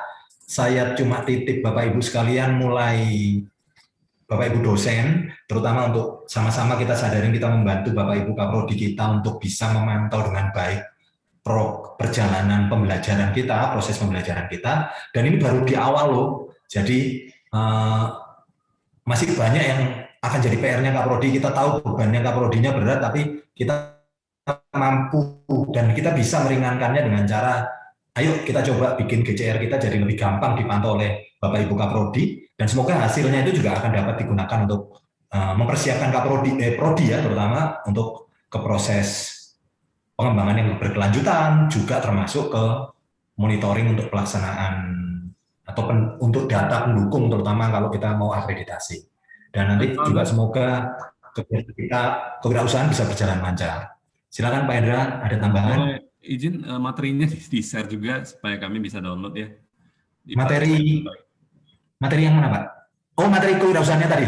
Bukan. Materi yang di awal Bapak jelaskan mengenai akademik di Google Classroom itu seharusnya bagaimana? Oh, sudah. Bapak, Ibu sudah diposting Pak Bernard ya di Google, di grup ya, di grup dosen kalau nggak salah. Di grup staff atau grup dosen ya? Grup staff. Ya, monggo Bapak Ibu silakan diunduh dari sana. Kalau tentang materi SCL, buku SCL-nya diksi, saya sudah taruh di grup dosen. Semoga bisa bermanfaat. Jadi Bapak Ibu sekalian, terima kasih sekali. Ya, waktunya. Pak Aldon. Ya Pak. Nah, terkait dengan itu tadi untuk monitoringnya Pak, jadi kan format yang Bapak kirimkan kita ke kita kemarin yang sudah kita bahas di yang dalam bentuk Excel ya Pak ya. Ya. Jadi kan itu semuanya kan kalau nggak salah tangkap dari yang Bapak sampaikan, artinya itu kan semuanya kan kita tarik semua dari Google Classroom GCR Pak ya. Ya. Maksud saya boleh nggak Pak kita untuk membantu kita kirimkan per sheet sesuai dengan nama mata kuliahnya ke dosen masing-masing untuk bisa kalaupun kita misalnya katakanlah bisa uji petik misalnya dari yang disampaikan di situ untuk membantu kita sih sebenarnya Pak untuk ketika kita melakukan rekapitulasi dari semua mata kuliah itu. Saya kira kalau saya untuk memudahkan itu saya nggak ada masalah sepanjang Bapak benar-benar bisa memperoleh hasil monitoring yang akurat ya Pak ya. Dan Bapak Ibu kembali kemarin kita bahas benar-benar ini secara khusus kita bahas di tingkat prodi. Monitoring ini bukan untuk menghakimi kita baik dan buruk, bukan. Monitoring ini untuk mengevaluasi keseluruhan kita dan untuk mendorong kita ke perbaikan. Jadi ini bukan untuk justifikasi, aduh kamu ngajarnya jelek, bukan itu. Tapi, jadi tahu posisi kita gitu. Oh, kalau gitu besok aku nambahin ini nih. Kita akan nambahin buku nih. Buku saya tua-tua nih, gitu kan, dan lain sebagainya. Jadi itu sebetulnya spiritnya. Jadi saya kira, monggo Pak, tentang teknisnya di tingkat prodi, saya serahkan sepenuhnya ke Kaprodi ya. Tapi formulir yang satu itu murni punyanya Kaprodi untuk dipegang dan dijadikan alat pelaporannya Bapak Ibu Kaprodi. Jadi harapan saya sih akhir semester ini kita akan bisa dengar dari Bapak Ibu sekalian waktu rapat penutupan semesteran tentang at least kayak gimana sih sebetulnya wajah masing-masing prodi kita di semester genap tahun 2020-2021 biar kita bisa naik ke tahun ajaran yang baru gitu ya. Tambahannya Pak Aldon, artinya kalau memang katakanlah kita masih bisa kita sebutkan sebagai simulasi di semester ini, harapan kita ini akan sudah menjadi baku untuk kita Pak ya. Jadi maksud saya kan ini sudah jalan setengah semester. Jadi untuk kita semua mungkin Bapak Ibu dosen pengampu mata kuliah yang ada di semester ini, saya pikir sudah bisa juga mencoba mengejas ya dari pertemuan pertama seperti yang disampaikan Pak Aldon tadi. Bagaimana misalnya komposisi antara teori dan praktik atau mungkin dengan menggunakan format yang disampaikan Pak Aldon tadi. Jadi mungkin kalaupun belum sempurna di semester ini kan minimal kan kita sudah bisa mencoba simulasikan. Jadi berlaku mundur dengan materinya pun dengan termasuk juga untuk jam praktiknya dengan memasukkan jam praktiknya itu di masing-masing mata kuliah ya. Saya pikir sudah bisa dimasukkan, itu mungkin jadi masukan untuk kita semua Bapak Ibu. Begitu Pak Aldon ya.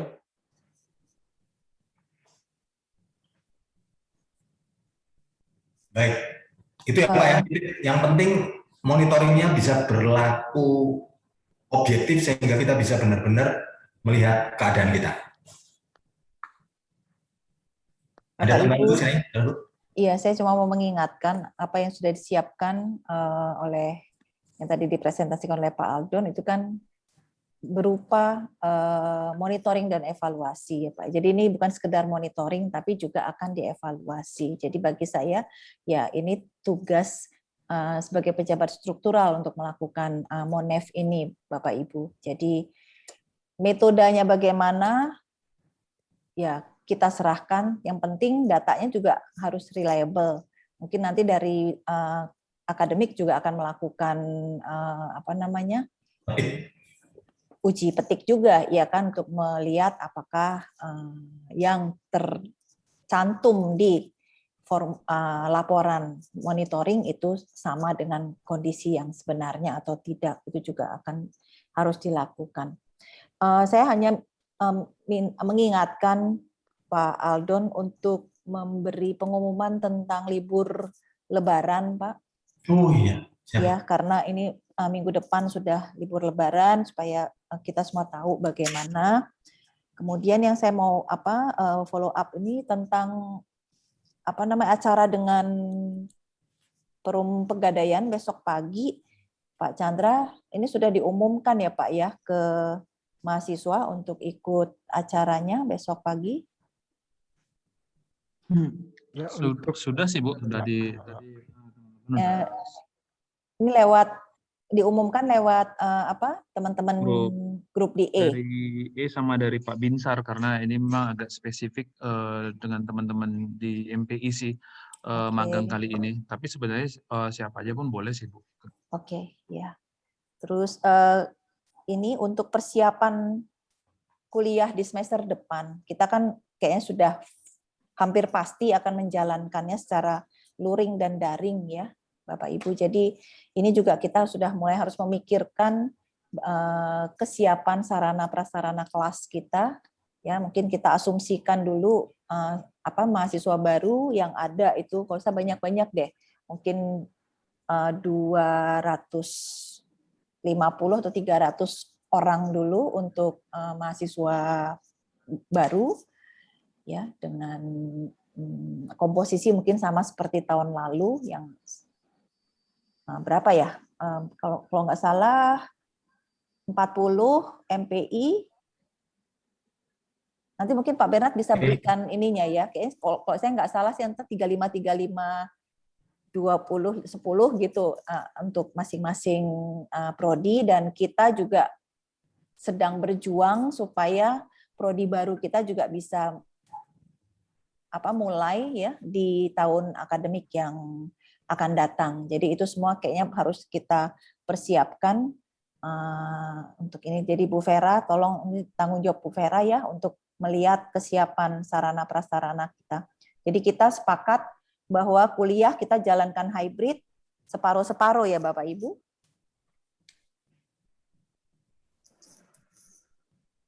Setuju Pak?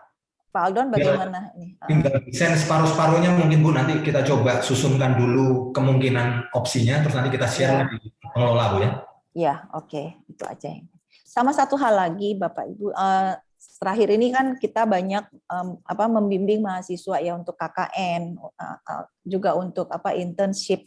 Ada hal yang saya lihat dari mahasiswa kita tentang cara penulisan daftar pustaka ya, yang saya lihat ini belum seragam, dan setahu saya Pak Ferry kemarin sudah mengeluarkan tentang pedoman penulisan tugas akhir, di dalamnya juga ada cara penulisan pustaka. Nah, apakah ini akan diupdate atau tidak, dan apakah pedoman ini dipakai oleh mahasiswa atau tidak? Ini mungkin menjadi catatan buat kita masing-masing tentang penggunaan pedoman penulisan skripsi atau tugas akhir ini, yang sebenarnya bisa kita pakai juga untuk penulisan laporan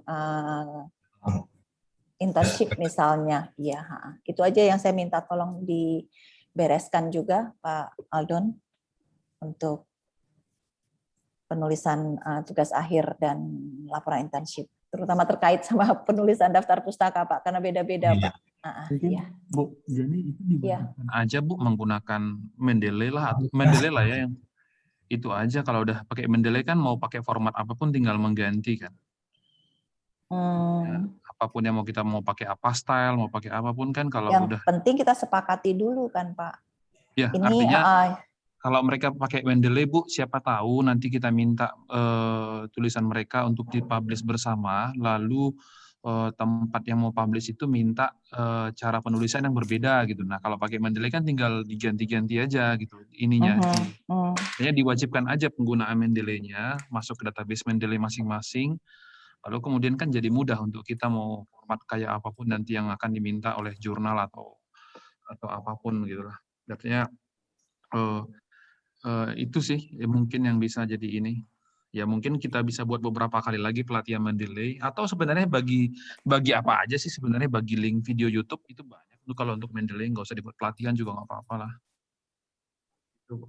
Saya boleh kasih masukan Bapak Ibu, mungkin begini ya, kondisinya nih Bapak Ibu.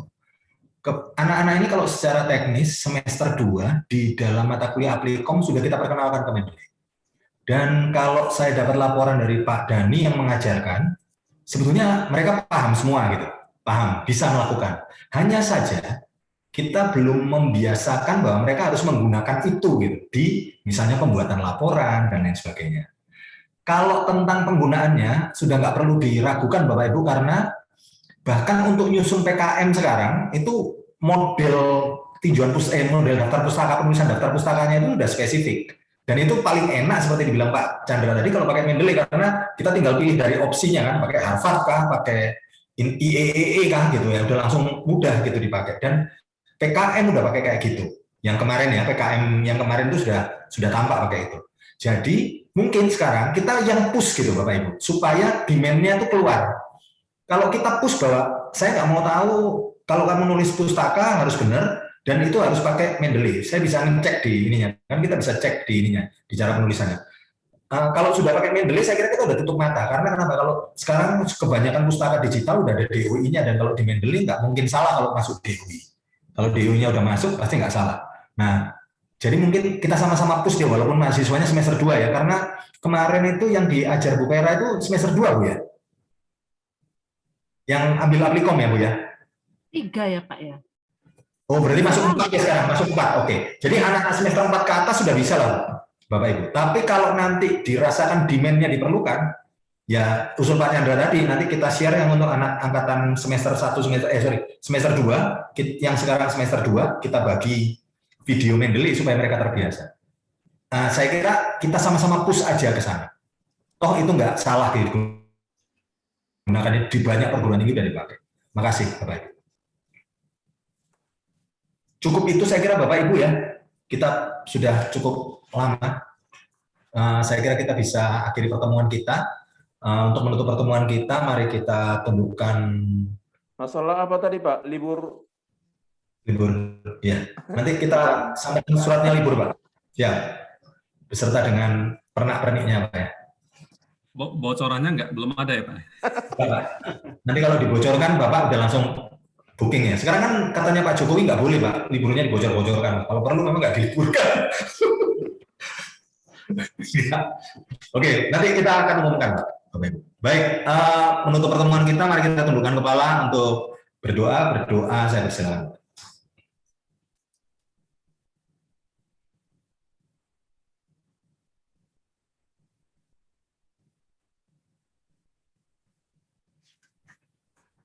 Bapak Ibu, sebelum kita menutup pertemuan kita sesuai standar dan protokol yang berlaku, saya persilakan Pak Bernard untuk memimpin sesi foto. Gantinya absen. Ada protokol ya Pak ya? Protokol ada foto. Protokol. Sekarang Pak Bernard. Iya Pak. Bu Vera ada sehat Bu? Amin, sehat Pak. Dicari Pak Hera. Maskernya boleh dibuka dulu sebentar Bu, dan nggak usah napas. Biar kita tahu itu Bu Vera atau bukan ya, itu Pak Bilson atau bukan gitu. Wih. Pak Bernard, itu yang A ini siapa ya Pak ya? Pak Bernard ya. Albert. Ya. Yang WB ini yang nggak jelas siapa? Pak Andi tuh.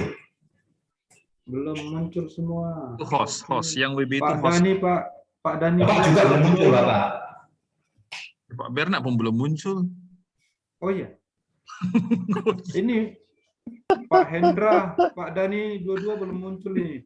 Saya sudah muncul Pak. Buka maskernya Pak Edward. Ibu Nilam, Ibu Asmara. Oke, Ibu Nilam. Ini yang WB ini, Pak Albert. Anak Ada buahnya di Bapak Twitter. itu. Silakan, Pak. Oke lah, apa yang ada lah ya, Pak. Ya. Yang apa?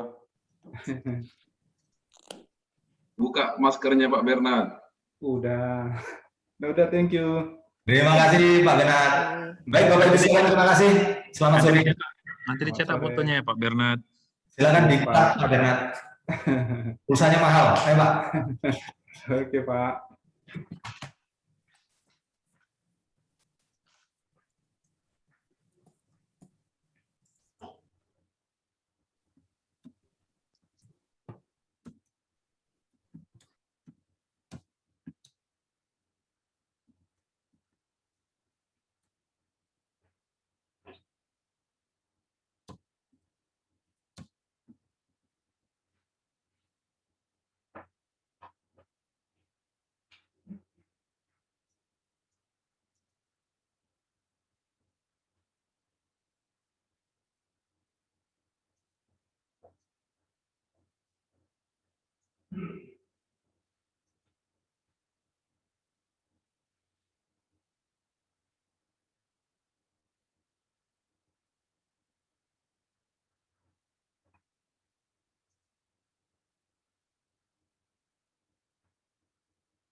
Siapa?